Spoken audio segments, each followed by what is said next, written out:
Hello guys, ഞാനിന്ന് ഇവിടെ തയ്യാറാക്കാൻ പോകുന്നത് മീനച്ചാറാണ്. അപ്പോൾ നമുക്ക് എങ്ങനെയാണ് മീനച്ചാർ തയ്യാറാക്കുന്നതെന്ന് നോക്കാം. ഞാനിവിടെ 280 ഗ്രാം മീന് കഴുകി വൃത്തിയാക്കി മുള്ളെല്ലാം കളഞ്ഞെടുത്തിട്ടുണ്ട്. ചൂര മീനിലാണ് ഞാനിന്നിവിടെ അച്ചാർ തയ്യാറാക്കാൻ പോകുന്നത്. അപ്പോൾ നമുക്ക് തയ്യാറാക്കി തുടങ്ങാം. ആവശ്യത്തിന് ഉപ്പ് ചേർത്ത് കൊടുക്കുക. അതിലേക്ക് 1 ടീസ്പൂൺ മുളക് പൊടി ചേർത്ത് കൊടുക്കുക. 1/2 ടീസ്പൂൺ മഞ്ഞൾപ്പൊടി ചേർത്ത് കൊടുക്കുക. കൂടെ തന്നെ പെരുംജീരകപ്പൊടിയും ചേർത്ത് കൊടുക്കുക. ഇത് നമുക്കിനി കൈകൊണ്ട് നന്നായിട്ടൊന്ന് മിക്സ് ചെയ്തെടുക്കാം. മീനച്ചാർ തയ്യാറാക്കാൻ പ്രധാനമായിട്ടും ഒരു അടി കട്ടിയുള്ള ഉരുളി എടുക്കുക. ഉരുളി ഇല്ലെങ്കിൽ അടി കട്ടിയുള്ള ഏത് പാത്രമായാലും നമുക്ക് എടുക്കാം. ഞാനിവിടെ ഉരുളിയാണ് എടുത്തിരിക്കുന്നത്. ഇതിലേക്ക് ആവശ്യത്തിന് വെളിച്ചെണ്ണ ഒഴിച്ചു കൊടുക്കുക. വെളിച്ചെണ്ണ ചൂടായി വരുമ്പോഴത്തേക്ക് നമുക്ക് ഇതിലേക്ക് കറിവേപ്പില ചേർത്ത് കൊടുക്കാം. കറിവേപ്പിലേക്ക് അളവൊന്നുമില്ല, നിങ്ങൾക്ക് ഇഷ്ടമുള്ളത് ചേർത്ത് കൊടുക്കാം. ഇനി നമുക്ക് ഇതിലേക്ക് മീന് ചേർത്ത് കൊടുക്കാം. ഞാൻ എടുത്തിരിക്കുന്ന ഫുൾ മീനും ഇതിലേക്ക് ഇട്ട് കൊടുക്കുന്നുണ്ട്. കറിവേപ്പില എണ്ണയിലോട്ട് ഇട്ട് കൊടുക്കുമ്പോൾ നമുക്ക് മീനൊന്നും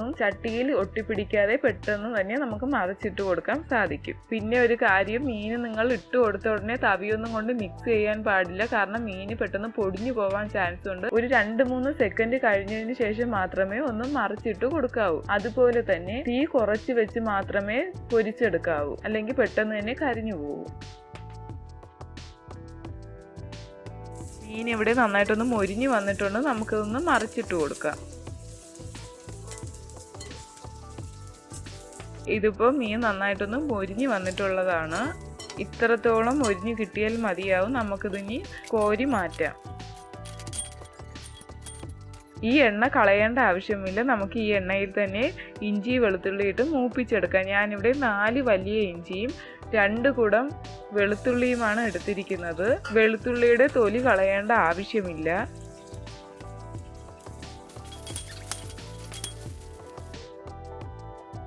ഇതൊന്ന് നന്നായിട്ടൊന്ന് മൂപ്പിച്ചെടുക്കണം. ഞാനിവിടെ 6 വലിയ പച്ചമുളക് ചെറുതായിട്ട് അരിഞ്ഞെടുത്തിട്ടുണ്ട്. അതും ഇതിൻ്റെ കൂട്ടത്തിൽ തന്നെ ഇട്ടൊന്ന് മൂപ്പിച്ചെടുക്കാം. ഇഞ്ചിയും വെളുത്തുള്ളിയും പച്ചമുളകും നന്നായിട്ടൊന്ന് മൂത്ത് വരണം. ഇവിടെ നന്നായിട്ടൊന്ന് മൂത്ത് വന്നിട്ടുണ്ട്.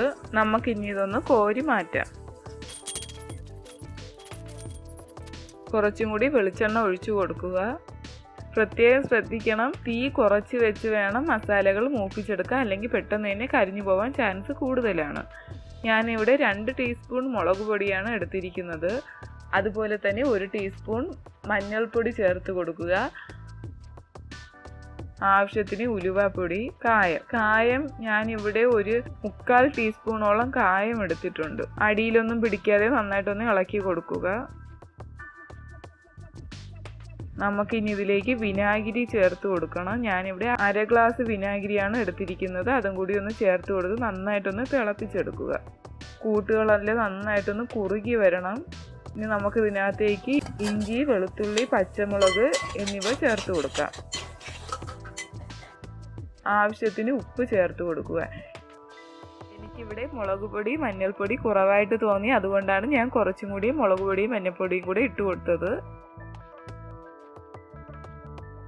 നന്നായിട്ടൊന്ന് ഇളക്കി കൊടുക്കുക. നമുക്കിനി ഇതിലേക്ക് പൊരിച്ച് വെച്ചിരിക്കുന്ന മീൻ ചേർത്ത് കൊടുക്കുക.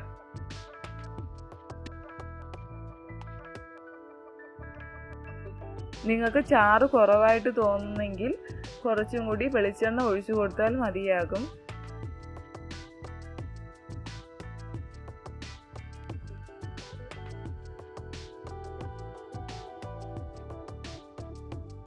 നമുക്കിനി ഇതിലേക്ക് 1 ടീസ്പൂണോളം പെരുംജീരകം പൊടിച്ചതും കൂടി ചേർത്ത് കൊടുക്കാം.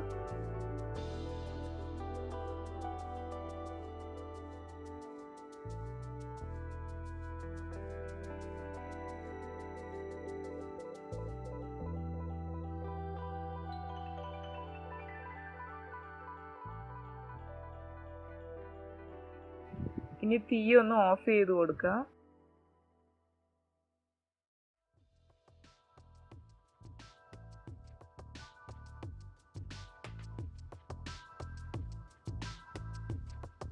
നന്നായിട്ടൊന്ന് ഇളക്കി കൊടുക്കുക. ഇനി ഇതിലേക്ക് നമുക്ക് കറിവേപ്പില ചേർത്ത് കൊടുക്കുക. കറിവേപ്പില ചേർത്ത് നന്നായിട്ടൊന്ന് ഇളക്കി കൊടുക്കുക.